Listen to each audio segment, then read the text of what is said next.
بسم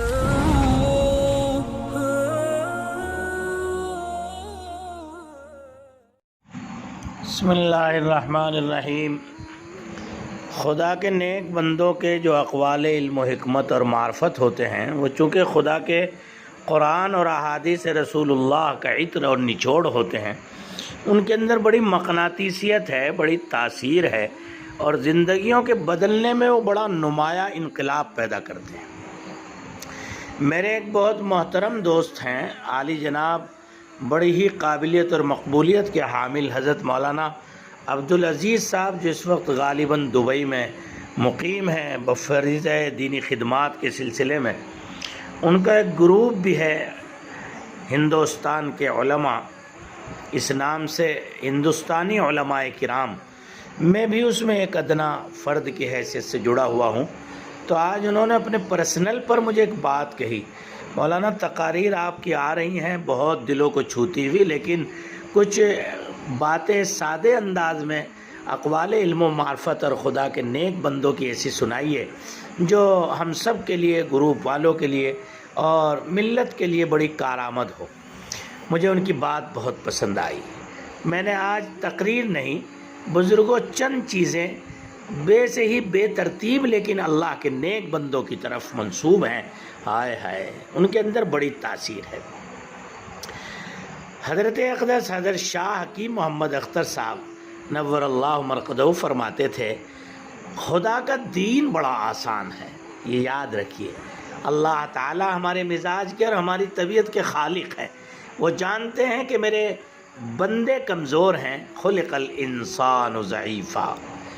اللہ نے فرمایا تمام کمزوریوں کو رجسٹر کر دیا گیا، تم سب کے سب ضعیف ہو، لہذا خبردار، یغضوا من ابصارہم، جب بد نظری کا موقع آئے تو اپنی نگاہوں کو نیچی کر لو، کسی حسین شکل کو مت دیکھو، دیکھو گے تو للچا جاؤ گے، پریشان ہو جاؤ گے اور مغلوب ہو جاؤ گے۔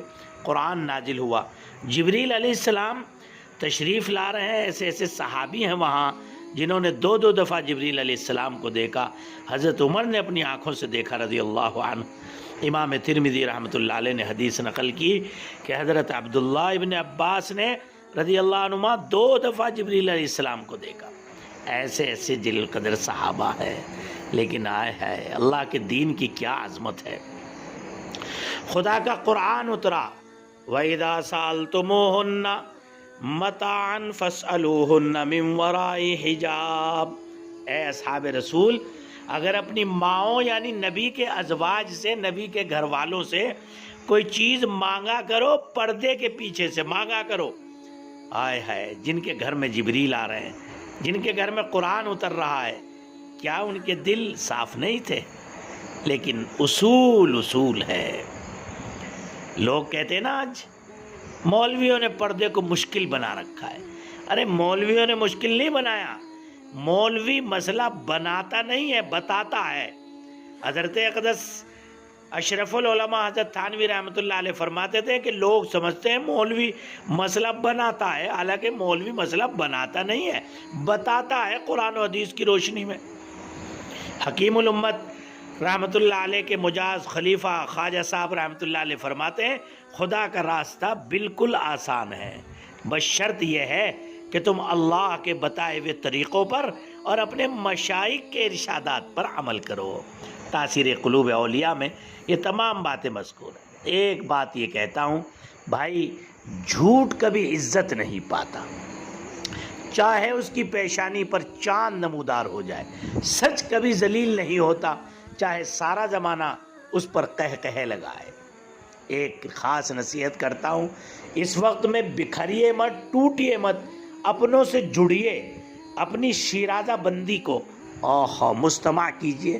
اللہ سبحانہ تقدس نے حضرت موسیٰ علیہ السلام سے فرمایا، سَنَشُدُّ عَضُدَكَ بِأَخِيكَ، ہم تمہارے بھائی کے ذریعے تمہارے ہاتھ مضبوط کیے دیتے ہیں، لہذا ہر اس شخص سے دور رہیے جو آپ اور آپ کے بھائی کے درمیان غلط فہمیاں پیدا کر کے تعلقات کو ٹھیس پہنچانے کی کوشش کرے، چاہے وہ آپ کی بیوی ہو، آپ کا دوست ہو، آپ کا بیٹا ہو، آپ کا بہت قریبی رشتہ دار ہو، بالکل اس کی بات مت سنیے۔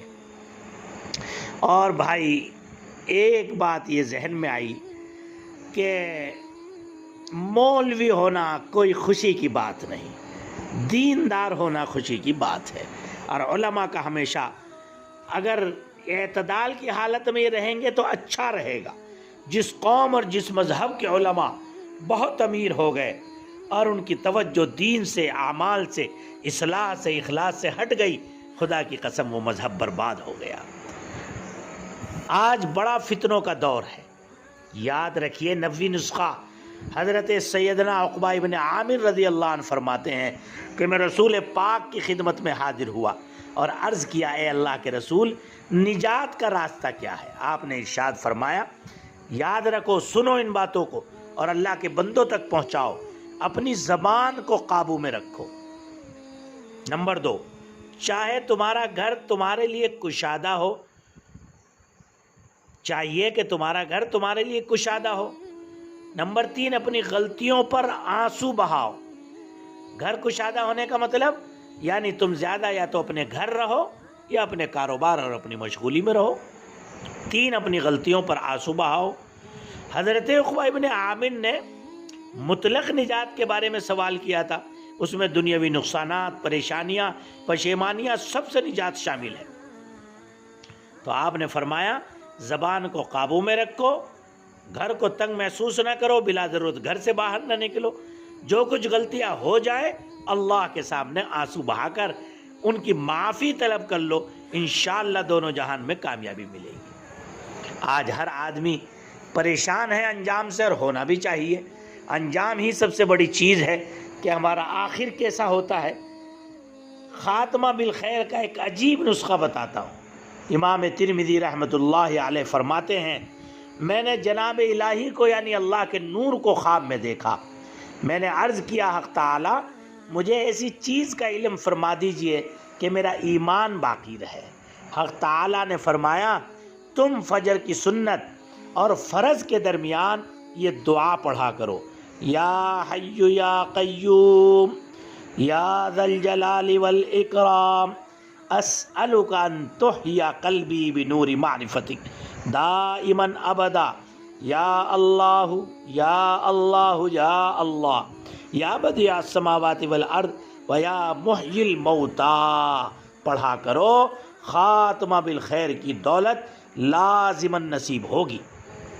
اور بھائی، یہ دعا جو ہمارے حضرات علماء ہیں وہ تو پڑھ سکتے ہیں، جو میں نے بتایا اسی سے یاد کر لیں گے، پڑھ لیں گے، لیکن جو لوگ پڑھے ہوئے نہیں ہیں ان کے لیے میں اس دعا کا پورا ایک اسکرین شاٹ آپ کو بھیجوں گا تاکہ آپ اس پر آسانی کے ساتھ پڑھیں۔ اور بھائی، روزانہ جنازے اٹھ رہے ہیں، لوگ مر نہیں رہے بلکہ گویا کہ ٹوٹ ٹوٹ کر گر رہے ہیں۔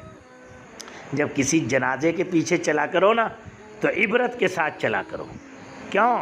جنازہ رہبری کرتا ہے پیچھے چلنے والوں کی، انہیں وہ راستہ دکھاتا ہے جو وہ بھول بیٹھے۔ سچ کی جیت، اخلاق کی جیت، صاف نیت رہنے کی جیت اس دنیا میں بھی رب دکھاتا ہے، اور غلط کرنے والوں کے ساتھ کنٹرول اور شائستگی کرنے کا مظاہرہ سیکھیں۔ اور بھائی، بس اور کیا بتاؤں، ان کے در پر سکون ملتا ہے، اس کی عبادت سے نور ملتا ہے۔ جو جھک گیا اللہ کے آگے سجدے میں، اس کو کچھ نہ کچھ ضرور ملتا ہے۔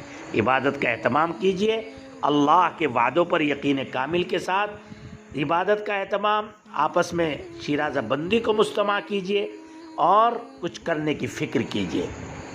ہر ایک کی تکلیف کو اپنی تکلیف تصور کر کے اس کے مقابلے پر کھڑے ہو جائیے اور اپنے حصے کا کام محنت اور جد و جہد کا ضرور کیجئے۔ انشاءاللہ دنیا میں بھی اللہ کامیابی سے نوازیں گے اور آخرت میں بھی کامیابی سے نوازیں گے۔ وآخر دعوانا الحمد